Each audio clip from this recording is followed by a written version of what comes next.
GM. Right. Sorry, I've got hair all over me. Morning. That's normal, except for your head. Great way to start, thanks. You sound like Bob just ripping into me for having no hair. It's a lifestyle choice. Yeah. Mm-hmm. Oh, great. It is. I have a way I want to start today as well. It's a gift. Let's hear it. Well, it's not really a gift. It's should we say it's an exercise? Ooh. So in this, I love exercise. Physical. do you? Doesn't look like it. So in this blue bread bin, if you want to slide open the thing next to you, if you can, without destroying the whole thing, you can look at it. It's all right. There we go. And reach inside. There should be a small box there. What do we have? There you go. Have a look. Have a look. Have a look. What is it? Ooh, it's love language. Better language for better love. Am I reading it right? Okay. It is. Don't worry. This isn't a gift for you, by the way. This is mine and the girlfriend's. Ooh. But this are we gonna play it? We're gonna play it right now. Oh shit. So, if you pass me the box, yes. Thanks. So there's a bunch of different categories on this, and I want to get to know you a little bit better. So hopefully it won't be too bad. I hope we're not going through the entire stack. We're not going to go through the entire stack because trying to get information out of you is like blood from a stone. So trying to get through one is just going to be painful enough. So the different categories are: there's individual, family, sex and intimacy, past and future, or couple. So do you want to choose a category? Let's just pick 4 random cards. You want to do four random cards? Okay, let's do 4 random cards. Okay. There's one. There's one card. Is it in? Lightning round. Oh, okay. There's another card. Sex and intimacy. Okay, we've got individual, sex, and I'm just gonna do this one. This one is family, and then we're gonna do one more. Okay, this one. Is this how we're making the podcast interesting? Yeah, it is. It's the only way to make it interesting because we're so fucking boring. Okay, there you go. We have 4 cards. And I'm gonna. Okay. 1, 2, 3, or 4. Doesn't matter. We're going through all 4 anyway. Okay, fine. Or are we just picking one? No. No. We're gonna go through. We're gonna go through all 4, and we're gonna start with. We do actually have stuff to talk about, by the way. There's one really good thing I want to talk to you about. Okay. It is hilarious. All right. It's about LinkedIn. LinkedIn influencers. They're the best. Okay, past and future. I'm gonna flip reverse it. The question is, have you ever cried tears of joy? Not sobbed, but I just like this burger so much. Impossible Burger, because you're vegan, of course. Come on, what is it? I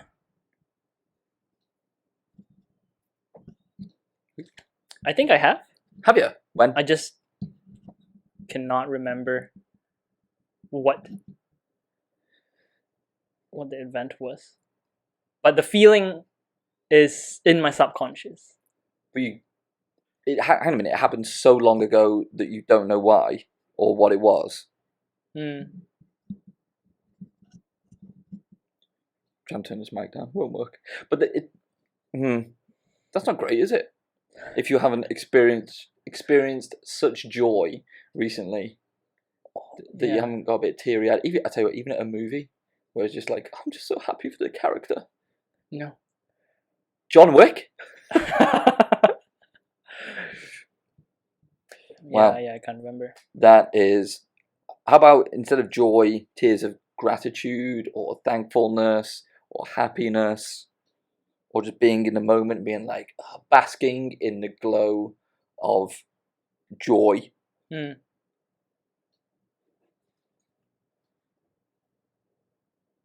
shaking your head. Yeah, I am shaking my head. That is sad, and I think we need to fix that. Yeah. So I am going to answer that as well.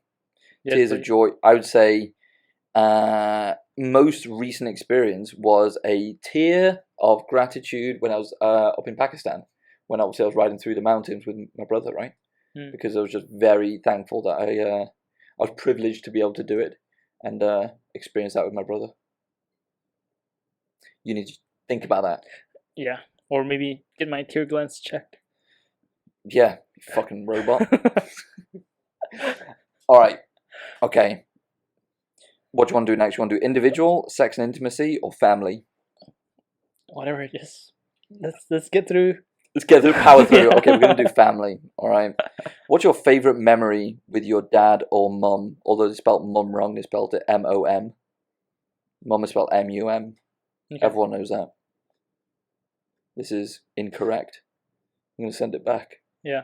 Okay, what's your favorite memory with your dad or mum? Or both? Or neither? Family member? Favorite memory? Favorite memory? I don't think I have a favorite, but... What's the one that comes to mind? I mean, just how supportive my dad is of me. Yeah? Whenever I need to go to races at like 4 or 5 a.m., getting there, you know, setting up like the tri races and whatnot. He was always like, he never complains, like, oh yeah, it's so early and whatnot. He's like, okay, yeah, let's do it. So it's not just one moment. I don't think I can think of one moment, but his actions and how he's so supportive of me. That's awesome. Is he supportive like in other aspects of your life, in all areas of your life? I would say so. Yeah. Got any other examples of that? My dad is the kind of guy where it's like, if he hears, I think this reflects on me as well. Yeah. Like, if he hears that you need something, yeah, he just silently gets it, and so just magically appears. It's like, oh, okay, thanks. Like getting stuff for the bike, right? Yeah. It's like, oh yeah, I need lights, magic, and I'm thinking about getting lights, and magically lights just appear. He is a walking example of Alexa. Always listening, even if you don't know. And just automatically orders it. Yeah. And I think that's how he shows love, really. Like gifts of. I can't remember the 5 love languages. Like. I can't remember. Yeah. Anyway, yeah, that's how he shows love. Through actions and gifts. Just so we can get a bit of balance in this. Anything from your mum, or do you wanna pass? It's the same. Yeah, I think they both are really supportive. I like it. All right. Sex and intimacy or individual? Which one do you want to go next? Doesn't matter. The cards are drawn. The cards are written. Do you prefer to love or be loved?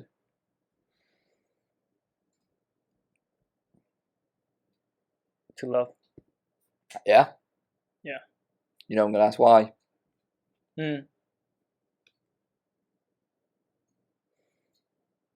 I don't know. I think it's just in my nature. Yeah? Yeah. Tell me more. I mean, it's nice to be loved, but I think it comes down to who you are. If you can't love, how do you know you're receiving love? It's hard to know that you're receiving love until you know how to love. I think that's how I think about it. So if I don't know how to love, how do I know I'm receiving it? Do you love yourself? I am making progress on that. Yeah? Right. How do you know? Just looking in the mirror. Yeah. And really looking at that person, looking back at me. Can I confidently say, like, hey, I love this person that I'm looking at, right? Some days it's tough, but I'm trying to make progress in accepting who I am and loving myself. Should we talk about those tough days? Why do you find it difficult to love yourself on those tough days?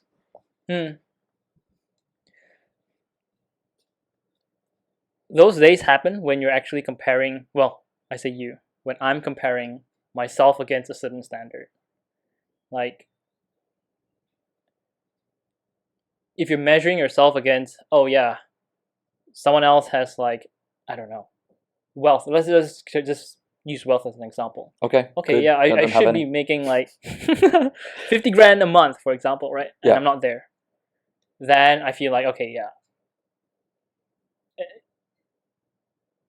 I'm not worthy in some sense, which really, are you really not worthy, right? So when the comparison comes, when I get affected by external kind of like standards and forces, and when I start comparing, that's when I feel like, okay, yeah, maybe I'm not that great or worthy. And I know I need to catch myself, right? And that's why I'm saying I'm making progress, because the progress first is like catching myself, having that negative thought of I'm less worthy, right? And then actively switching that thought process, like, hey, you know what?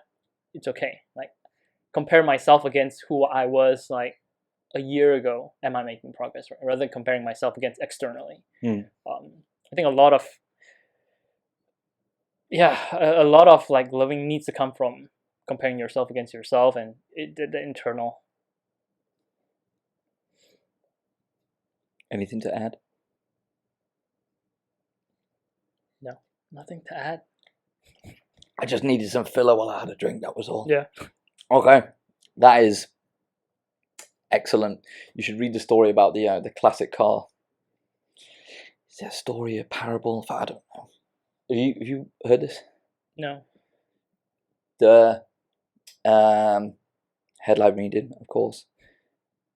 A father gifts a car to a son or daughter, whoever it is, and tells this person to go and get it valued. Okay, yeah. And one, different people give different values. Yeah. They take it to a scrap dealer, and it's like, this is worth like $20. I think I read about it. It's like a Nissan Skyline or whatever. It takes it to like a crappy garage, values it at like a few $100s, then takes it to a more uptown kind of whatever car dealership, and it's like, okay, this is actually worth a few $1,000s. And then because it's obviously like an old R32 Nissan Skyline, takes it to the like a classic car dealership, and they value it like a few $100,000. So it's more about the people you're mixing with, and the perceived worth and the perceived value of things.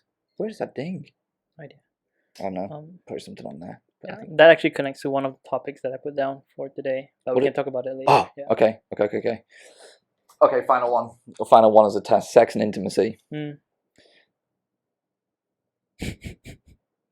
Is it explicit? It's not explicit. I just don't know if I want to hear the answer. Because depending on the answer that you give, you might ruin it for me forever. Well, we can skip that if you don't. No, I don't want to. I'm going to lean into this. Fuck. Might regret asking this. Do you have a favourite song to play during sex? No. Just white noise. You don't? Just absolute silence? No. Yeah, I never thought about it, no. Have you not? No. You should make it. I'm going to make you a playlist. And you can play it on repeat. I don't either. No. I don't really play the music. Yeah. I should get a different one. Let me just pick this up.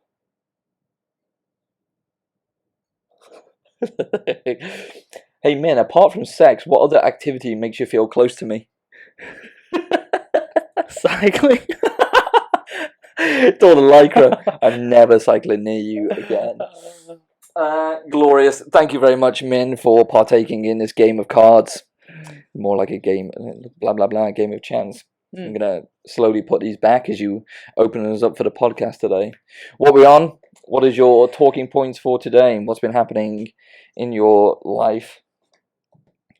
I've been reflecting on resistance lately, and how we're actually making it harder for ourselves. What type of resistance? Just generally. Just generally. Like resistance of not wanting to do the hard things, or resisting making decisions, for example. I think in the end, it's just we're making it. It's not that difficult. We're just making it difficult for ourselves. That's my perspective. Okay. In what context is this?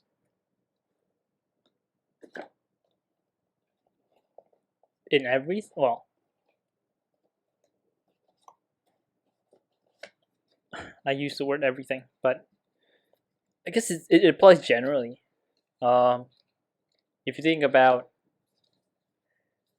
losing weight, for example, a lot of times you think, oh wow, it's difficult to lose 5 kilos, right? It's only difficult because you're not taking action. Thinking about a problem doesn't solve the problem. I think a lot of times we get stuck in our head, and it creates even more resistance. It's basically mental resistance until you take physical action, essentially.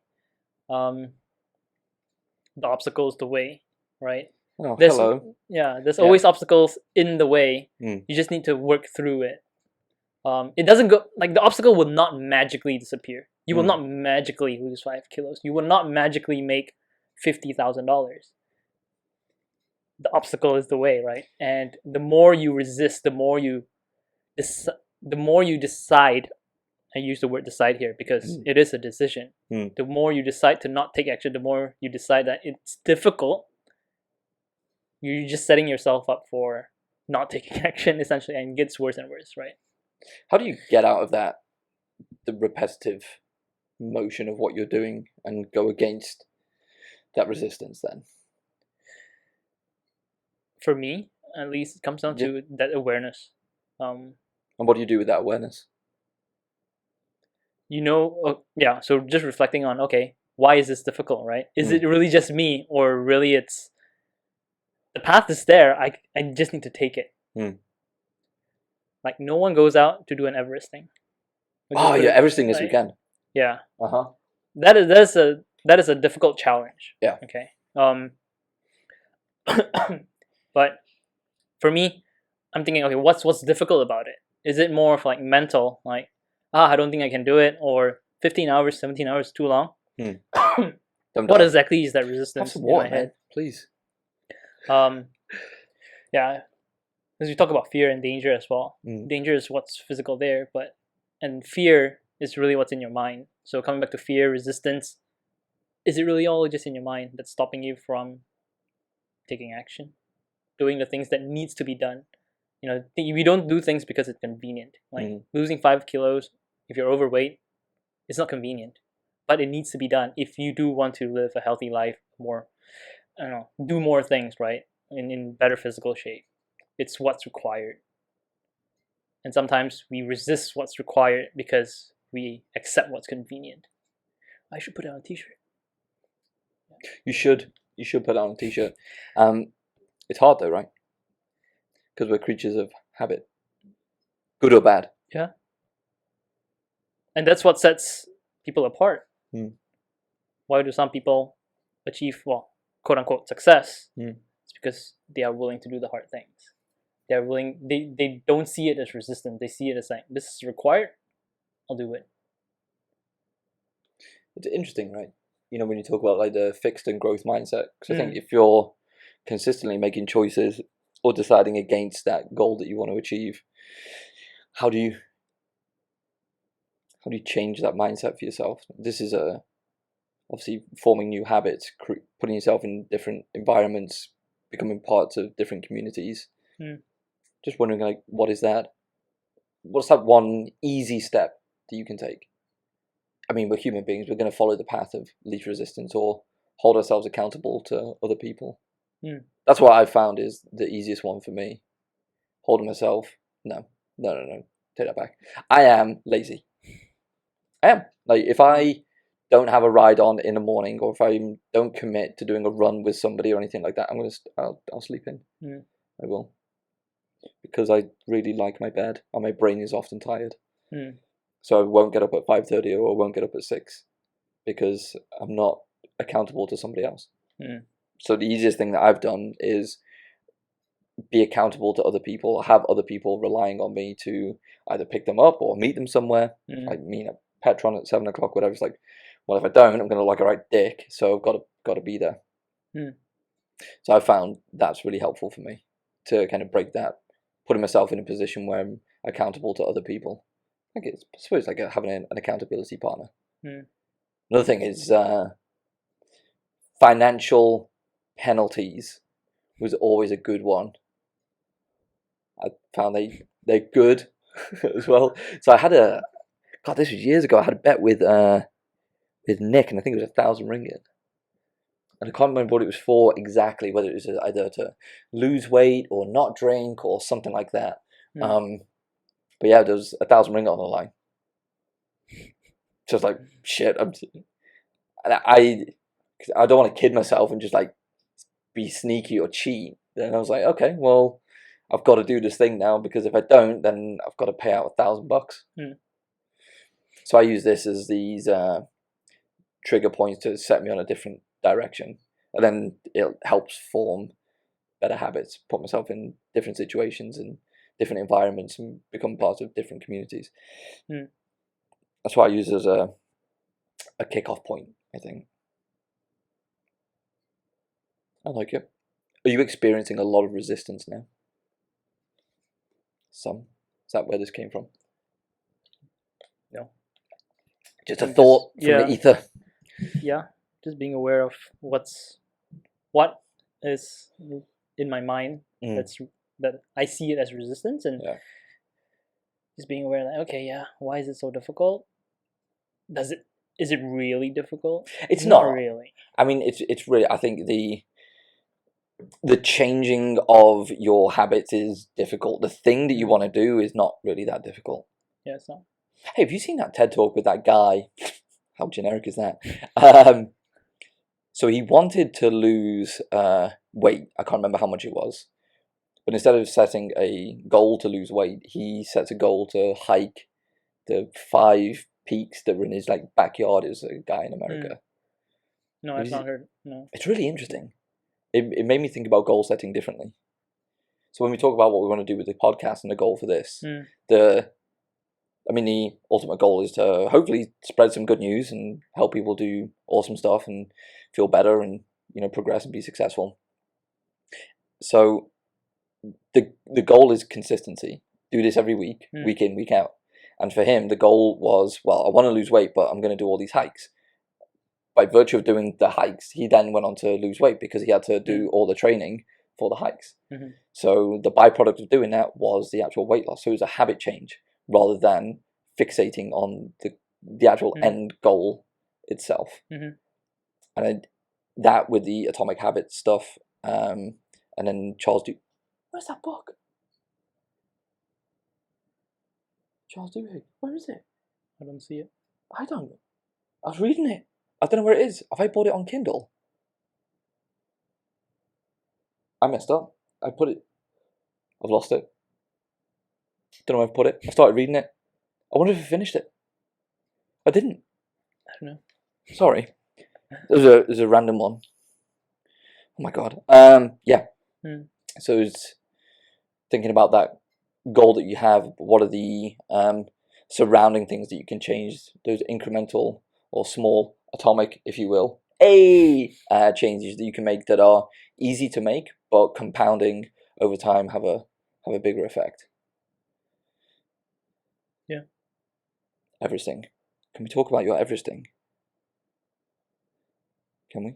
Yes. I'm not fully prepared because I have a tight IT ban, but mentally I'm prepared. Mentally, let's just do it. Have you got a timeline that you want to set on it? Or for it? I think you can finish it within 17 hours. Yeah. Do you want to take this foam roller with you? I have a foam roller. You've got one. Are you going to take it, put it in the car? Maybe I should, yes. Yeah, I think just so. In case. And some deep heat. Have you got some deep heat spray or anything like that? Yeah, I do. You have? Yoko. What? Bless you. What? Yoko? Have you heard of Yoko? I haven't. What is that? It's basically that, yeah. Deep the same heat. thing, yeah. I remember one time there was a very, well, at the time he was a good friend of mine, and he went out and got hammered, and then when he got home he was a little bit ill, and his girlfriend rubbed Tiger Balm on the back of his head whilst he was being sick in the toilet, and it felt cool initially. It's like 3 o'clock in the morning screaming because he's basically got deep heat on the back of his head anyway. I'm just looking for this. No, I don't have it. Anyway. Yes. Moving on to the next one, I guess. Everything. Oh, so yes. you're mentally prepared?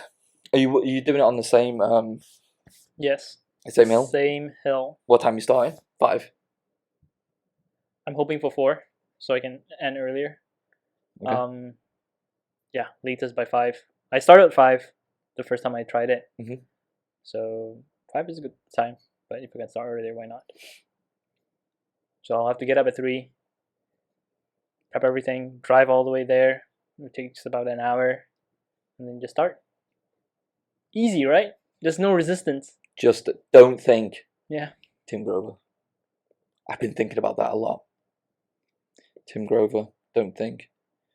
And since we had the last conversation, Mel Robbins, I bought her audiobook, the 5-second rule, and I'm going back over that because I've never read it or listened to it. So I wanted to pick it up on because obviously with a client of mine now, I work 2 days a week. It's in Bukit Jelutong, so I put it on when I'm driving to and from there, and it is she narrates really well. Really well. It's like she's not even reading. It's like she's just talking about, and I think it's because obviously she wrote it and like her experience and how the 5-second rule came about. So it's a very entertaining book, very eye opening. So I think about like that 5-second rule and also this idea of don't think, just do. Yeah. For your everything, can you do me a favor? One favor, small favor. On your first ascent, please go slowly.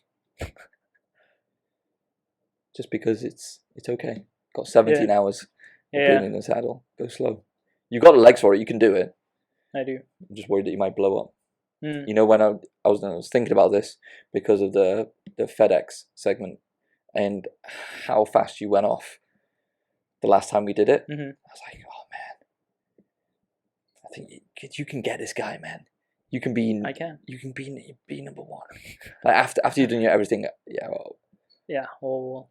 We will discuss strategy behind that. For those that are wondering what the fuck we're talking about, there's this segment on a highway near us, and it's 30 kilometers. 30 kilometers, and there's one guy who's top of the leaderboard right now, and he's averaging 39.9 kilometers an hour, and Min is going to take his crown, but he refused to do it today because he's got a tight IT band and everything. So we're going to plan and strategize about how Min can rip that crown off his head in a very non-competitive way, and it's all fine, but we are going to find him. Easy. No resistance. No resistance. There won't be. If you ride behind me, there'll be zero resistance. It's like riding behind a truck. Yeah, it's like the physics, like those physics questions. Imagine there's like no air resistance. Yeah. A train is traveling 700 kilometers an hour towards you. Barry is in a tiny little motorcycle traveling towards the train at 13 kilometers an hour. He's got 400 apples on him. I hate those questions. Whatever. Okay, yes, good luck with the Everesting. I will come over, I think. Saturday. It's Sunday. Sunday? Yeah. Okay, cool.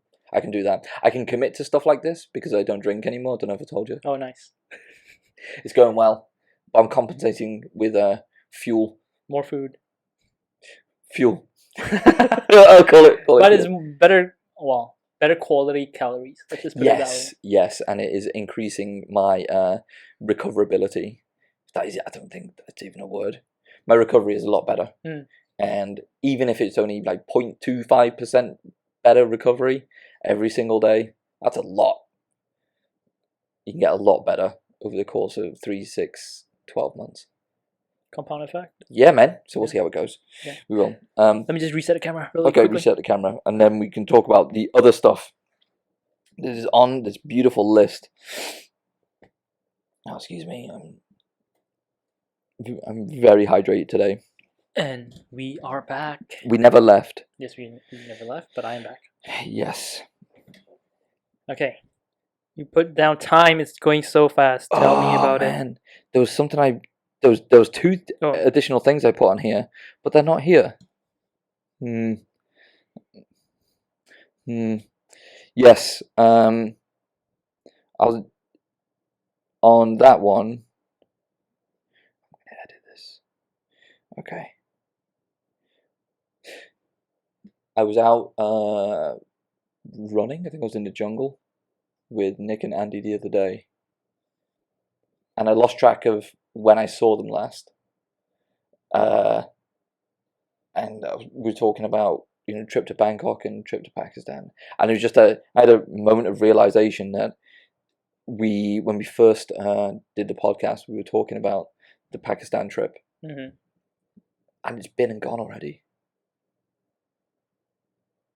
And it feels like it's been and gone a long time ago. Like I was, talking to Bob about booking it, then I booked it, and then I gave it to my brother in December, and now it's almost May. Yeah. And it's just constantly, I can't wait for this to arrive, or can't wait for this experience to take place, and it feels like I'm just wishing time away just to have these experiences rather than, we go back to being present. Always looking forward to the next thing rather than enjoying the thing that you're doing right now, like this. And just had that moment of realization that time is going so fast. It is going so fast. Even though I'm not in kind of a routine of repetition of like 9 to 5, same job, every day is a little bit different. I mean, there's obviously morning routines where you're doing exercise and stretching and all that kind of stuff. But just time it's going too quickly.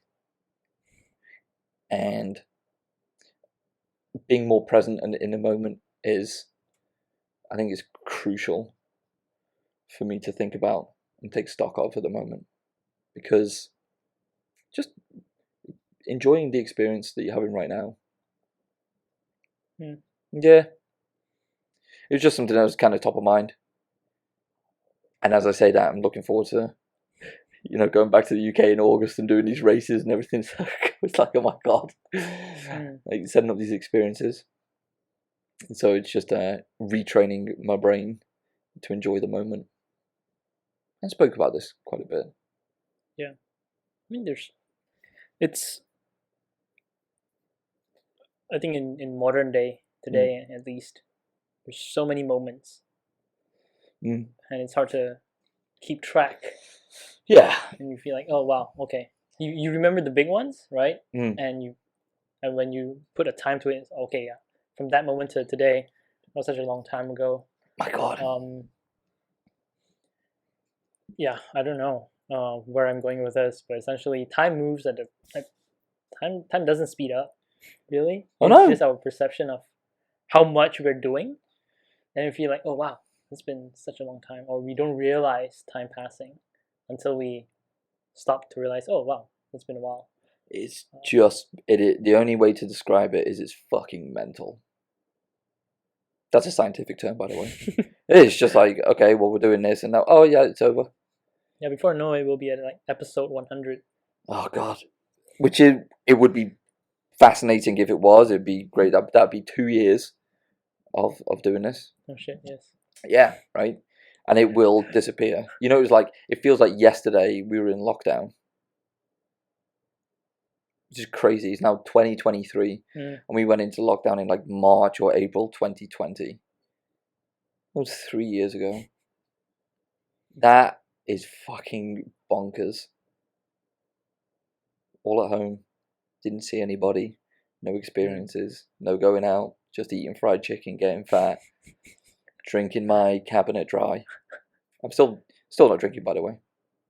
Had some dinner the other night with a few friends. Still wasn't drinking. Got Heineken Zeros. Good substitute. It's good, yeah. So it's actually in 0.02% alcohol.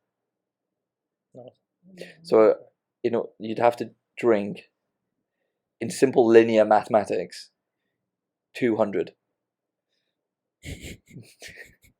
to have the same equivalent percentage, which it isn't true because of the amount of pissing you'd be doing. We're all going to die. Yeah. That's not on my mind often. Maybe it should be. Not in a depressing way, because it is going to happen, more as a motivator, and also it's a source of calmness. Because whether we like it or not, tomorrow's going to happen in one form or another. Whether we're here or not, whether we do this thing or not. This is how I think about. I don't know if I spoke about it before. This is how I think about endurance running, or lifting weights, or doing this, or anything. Tomorrow is going to happen. How you go in tomorrow will be determined by the choice you make to turn the pedal again, put one foot in front of the other, do that sales call, don't do the sales call, whatever it is. But tomorrow will happen, and it's that compounding effect. So time is a weird, weird thing. I actually wrote about this as well. One foot in front of the other. Just keep going. Take one more step. Is that Nick Bear? David Goggins? All of the guys. How do you want to experience life? I think it needs to come down to that, right?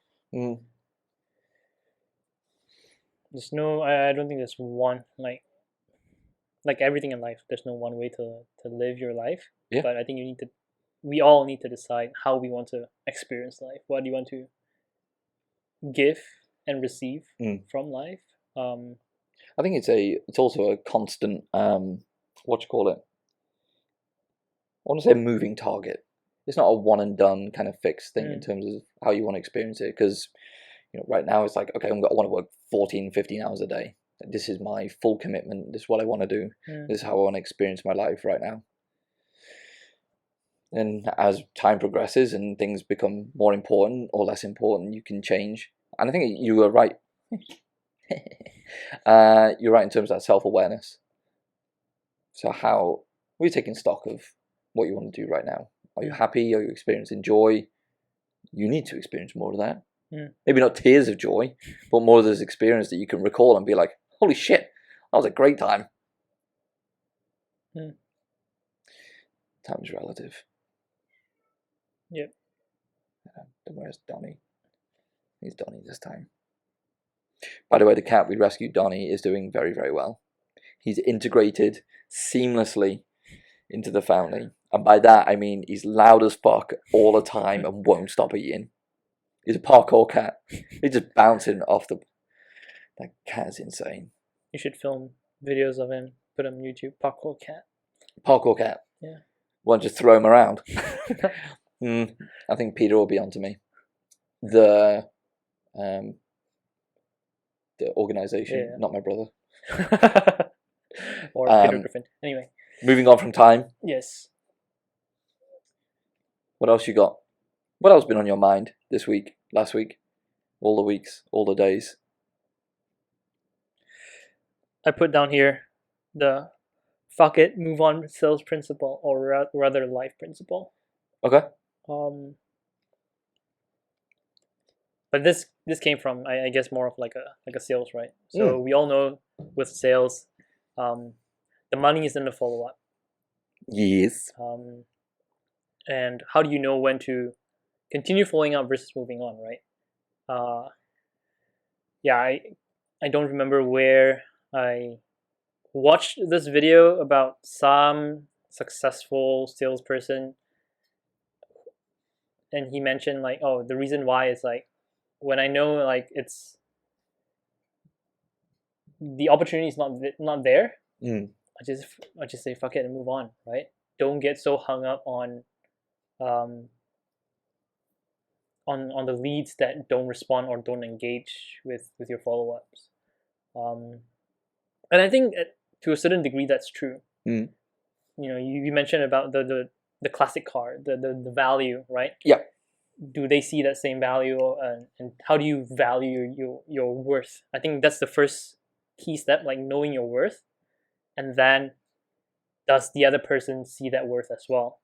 If they don't see it, if they don't engage, like, then really, why are you still chasing this thing? Just say fuck it and move on. Like, life, opportunity is abundant.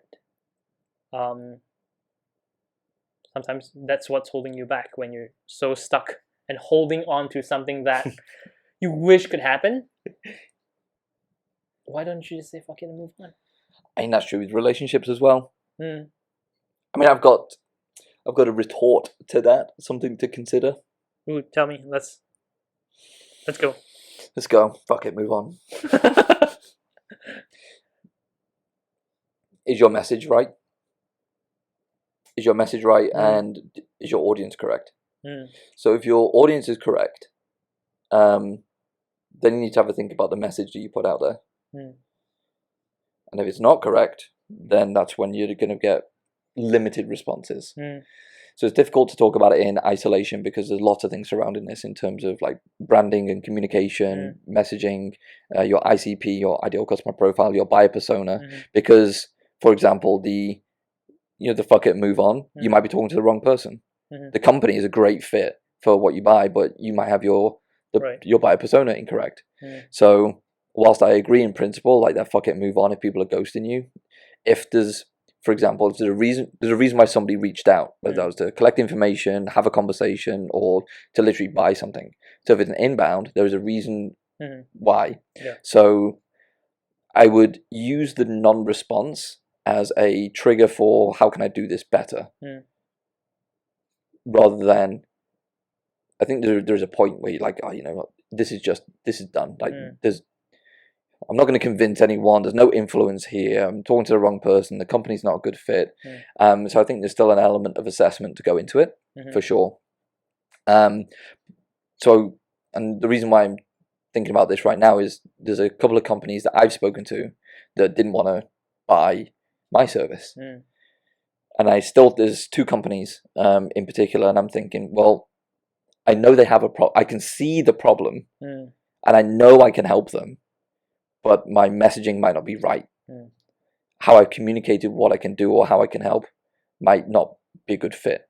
So I'm actually back channeling through like people who know these companies to find out how I can do it better from a messaging point of view. I'm also thinking about the process. So in consulting, you're buying, essentially, it's like an intangible.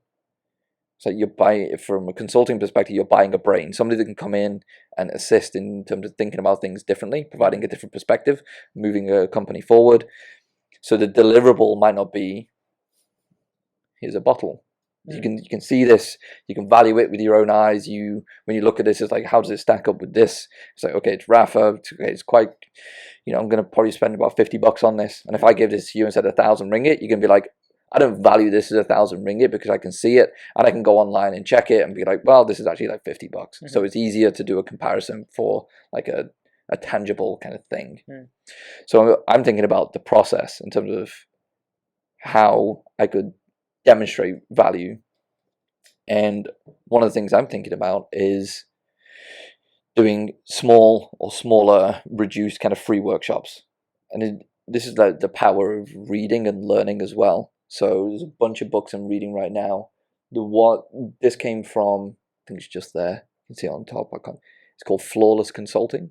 And one of the things that this guy does is he does like a free, like 60 or 90-minute problem-solving exercise before engaging with the client, because it shows how he would go about solving a problem. It allows the client to come with a specific problem to talk about, and they would solution together in a short period of time. So you can demonstrate the value you can bring and see if there's a good working dynamic and working relationship. So I'm seeing how I can implement that into my process before saying fuck it and moving on. If that doesn't work out, just not a good fit. So solutioning and thinking about approaching the messaging differently, back channeling to find out where the missing of perceived value was, and then also thinking how I can adjust the process to demonstrate greater value. If these things don't work out, I'll move on. So I agree with you, fuck it, move on, by first addressing some of these things. ICP, buyer persona, messaging, are you talking to the right people? Do you need to readjust like who you're talking to? Or even the service that you offer. That's why a lot of these young tech companies have to pivot early on, because they have an idea about who they want to serve and how they want to serve them and the product they want to bring. And then all of a sudden it's like, we like this part of what you do. And then you can go all in on this thing and then see how you can scale that rather than doing this broad offering. Right. What are your thoughts on that? I agree. From a sales perspective, because the product might apply to the value that someone gets from a certain product or a certain service varies, right, based on the problem that they have. So we call them jobs to be done, essentially. For, I don't know if you've heard of the milkshake example of what does a milkshake do, right? For brings all the boys to the yard. Yeah. That's number one.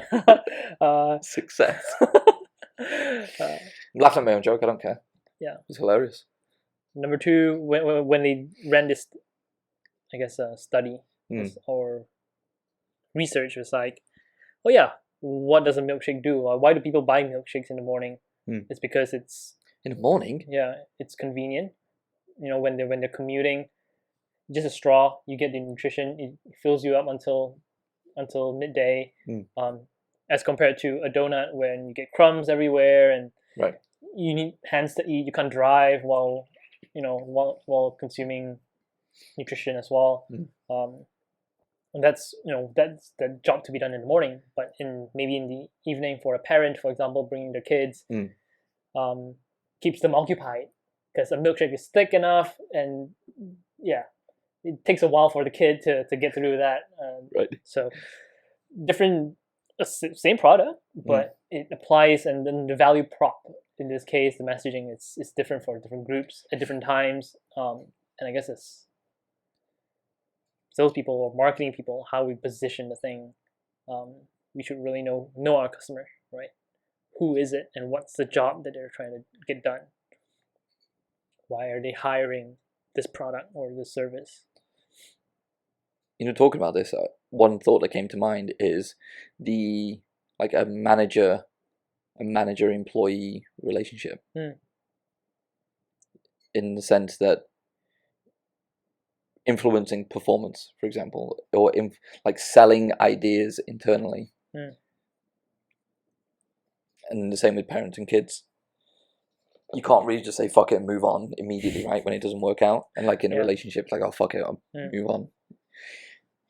Thinking about messaging, you're thinking about communication, you're thinking about your audience and the value that you're trying to bring to the engagement. You're thinking about maybe finding out how somebody would prefer to be spoken to. Could be back channeling, as you would call it, maybe talking to some friends or family, or trying different solutions in order to communicate what you're trying to communicate, and also listening. Similar, because you can't just say fuck it and move on, because if you have a kid, it's coming from the person that doesn't have kids, by the way. Yeah, you can't really put a baby in a bin and be like, we'll try again. Firing that kid. It's fucking useless. Can't even do rock climbing. Just a thought. On, I guess, family and relationships that you cannot replace. Let's put it that way. I can't remember who said this. Either Humble the Poet or Jay Shetty. They mentioned, I think, you do not have to earn to be loved. I think that's different compared to a sales thing.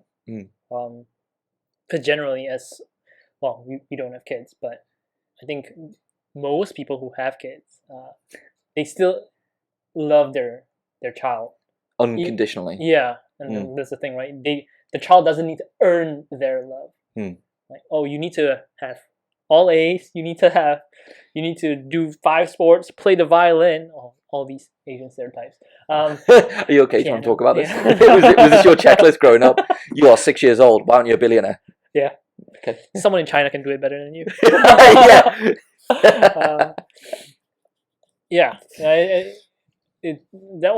I feel like that's a little different. But I think coming back to what you're saying about influence, that holds true, right? So how do you not really mend the relationship, but how do you communicate in a sense where, because you're coming from a good place as a parent or as a manager, right? And how do you communicate? I think it comes down to communication with the right intention and having that the conversation, one-to-ones. Like you know, you're very big on that, and I do believe. Oh, one-to-ones reminds me. It's okay. Can it? Where did this? I always ask this in terms of where the thought came from because I like context. The fuck it, move on. Is that some kind of sales leads that you've had coming through at the moment? And you're like, why are we spending time on this? This is like. I think generally it's like I said, it's from a sales perspective, right? We've been doing outreach for the longest time, and I'm just thinking about the effort that we're spending and the results that we're not getting, right? Should we just, and how many of these leads on the list can we just say fuck it, move on, and really focus on the ones that are truly, for lack of a better word, qualified? I mean, qualified, that's why they're on the list, right? I think there are levels to qualification. You go through the funnel, right? Yeah. See you on Thursday. Tomorrow. Wow, time flies. Sorry, Thursday tomorrow. Yeah. It's like blink. I had the dinner I had the other night when I was drinking Heineken Zeros was on Sunday, and now it's fucking Wednesday. God, the missus made this mushroom lasagna. Fuck, it was the dog's bollocks. It was so good. It was so good. One of the guys that was here was actually Andy. He was he was a bit sneaky, you know. He thought he'd get away with it, but he fucked the job. He basically double stacked his lasagna portions and put salad around it, so people couldn't tell he double stacked it. I'm like, mate, sat next to you, double stacked lasagna. It's like, save some for others, which basically meant save some for me because I want to eat this at the end of the night. Yeah. And obviously he was like, oh mate, it's just really nice. So he actually had, I think he had 3 pieces in the end. He's a fat bitch. He's in good condition as well. He was like, oh, I hate running. And he went out and ran 17 kilometers in like a record time, whatever, the other day. It was like, holy shit. He's a fit dude. Fair play to him. And Nick as well. So obviously during... Nick is not drinking as well at the moment. And he has lost a bunch of weight. And he's so much fitter. And his diet has changed as well. And it's like, fuck. So you look around, these guys are pretty inspiring, to be honest. Like just like run it. Nick's back into BJJ, so he's kind of rolling a few times a week. He's running a few times a week as well. And he's in good condition, man, compared to just a few months ago. Yeah. It's just amazing, just like these small tweaks he's made. It's like, fuck, it's awesome. Same with Andy. Well, I don't like running long distances, so he signed up to do the 55, which he's going to do, and he can just fucking go out and run 17k. He's like, yeah, I felt fine. And then the next day, his legs were completely fucked. Yeah. He's like, I can't walk. I was like, okay. But he's, that's really cool. Well, a bit like yourself with the riding as well. Oh, we've got to get that guy Din. Fucking Din. It's addictive. Once you really know what your body can do in good shape, yeah, it's very difficult to, at least for me, it's very difficult to imagine, oh, you know what? It's okay being slightly overweight. I cannot imagine that. I do whatever that's necessary to maintain my current condition, if not improve it. I reckon if you ate like a fat guy for a week, your performance would dramatically increase. I think you're under eating for the exercise that you do, which is limiting the power to your legs. I am not a scientist or a nutritionist. All I know is who is second on the leaderboard. And I was stopping, and I was like, oh, I'm just drinking. Knocked you off by 6 seconds, and I wasn't even trying. Went out to just test it. I'm just saying, like that's what happened. Right. And like the night before, this was on Monday. Mushroom lasagna, bunch of salmon, bag of chips, just eating because I'm training like two times a day, at least once a day, and then like training legs, like doing weights and stuff like that. And that's what I'm thinking about, just performance, but eating. I'm getting there. You should eat with me for a week. Then you'd be like, I'm just so fat.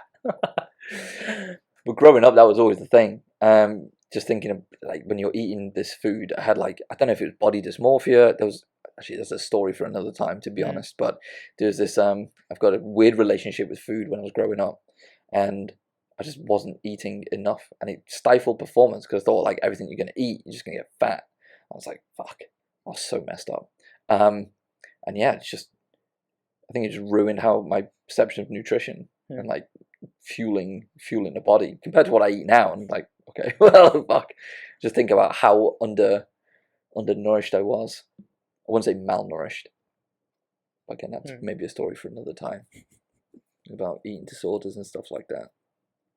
Have I tell you about that? No. Story for another time. Story for another time. How long do we have? About 5 minutes. We do. 4 now.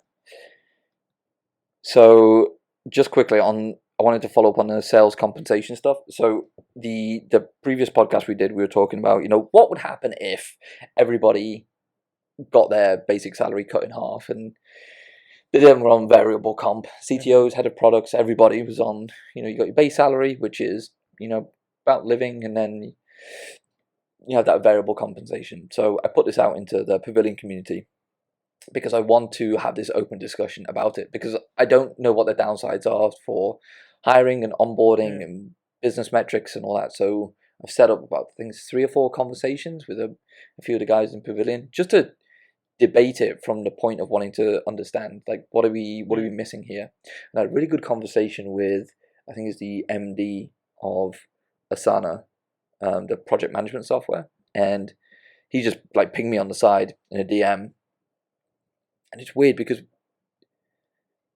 it's coming from the same place as how I think, which is you have company A and you have your fixed salary, which is, your OTE. And if that was your fixed and your variable, if that was just your basic salary, which is like 200K instead of 100K, as company A, and then you have company B where you have your 100K base and then your 100K upside, which is uncapped. But you only have like maybe a 30% chance of hitting it. He said he would always choose company B. And I would. Because I personally like being rewarded for the effort that I put in. And the effort that you put in is then directly reflected on the compensation that you get.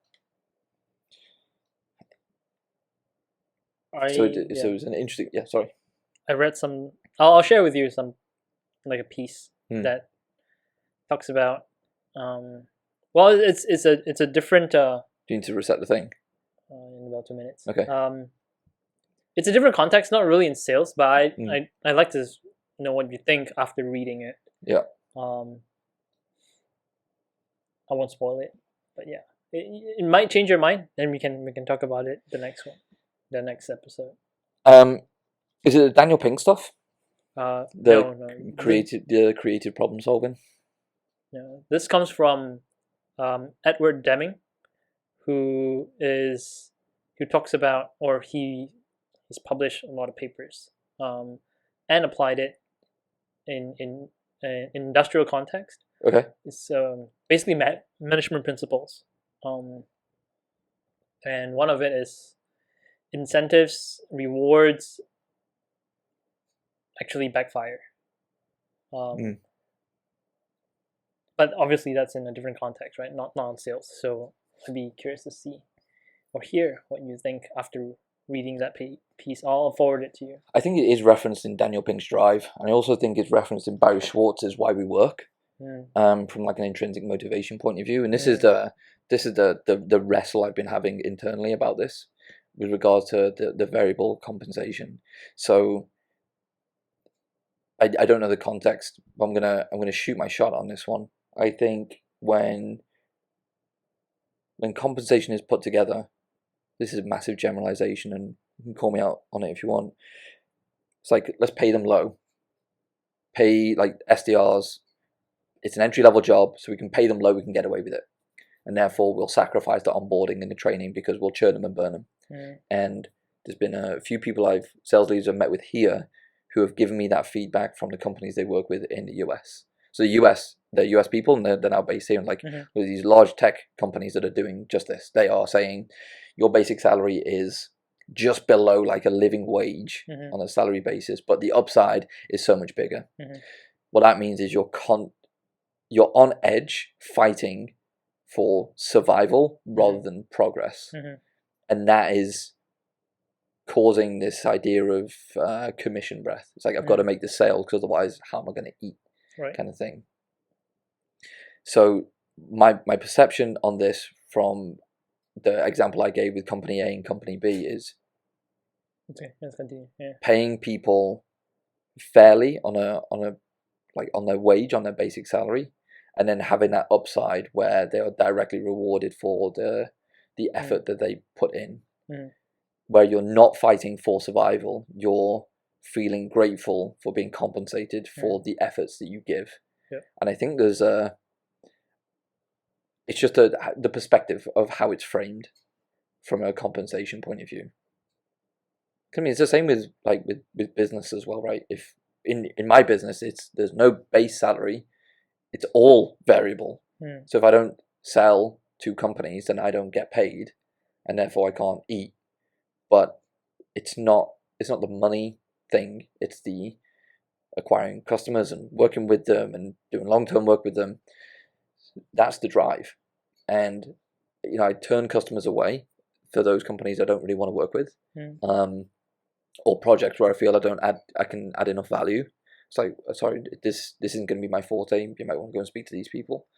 So it's all variable compensation. It's basically zero base salary, 100% upside. But there's no thought of I'm fighting for survival. I don't know if it's a mindset thing from my point of view, or something we can instill in kind of sales leaders or business leaders when they're thinking about compensating salespeople. Don't pay people below or just above like a living wage, where they on their mind is how am I going to eat because of all my bills. On their mind is how can I go out and solve all these problems, and I'm actually going to get rewarded for it. I love the hunt. I love the hunt. I love the hunt for new business. I love the hunt for new clients. I love like picking up the phone, making cold calls. I love the rejection because then you can go back and reflect and be like, okay, how can I do this better? And then obviously the WhatsApp I received this morning was, hey, can you send me this invoice so we can get you paid? And we're going to kick off next week. It's like, holy shit, that's awesome. And now the hard work starts. But I love it. All day, every day. I love the hunt. I love the hunt for the satisfaction of working with new customers and winning new deals, not the money. The money is the byproduct of doing the good work. And that's what we just spoke about with regards to like the losing weight. Losing weight is the byproduct of doing the hikes. So maybe it's just my thought process behind compensation. In summary, this thought has been playing around in my mind, so I'm going to start discussing it with people just to get reactions about how to compensate people fairly. Cool. Share with us more next time. But there is. Do we have time? I guess we have like 1 to 2 minutes. Okay, then I'll share it next time. But it is hilariously rubbish, and it's the story of a sales guru,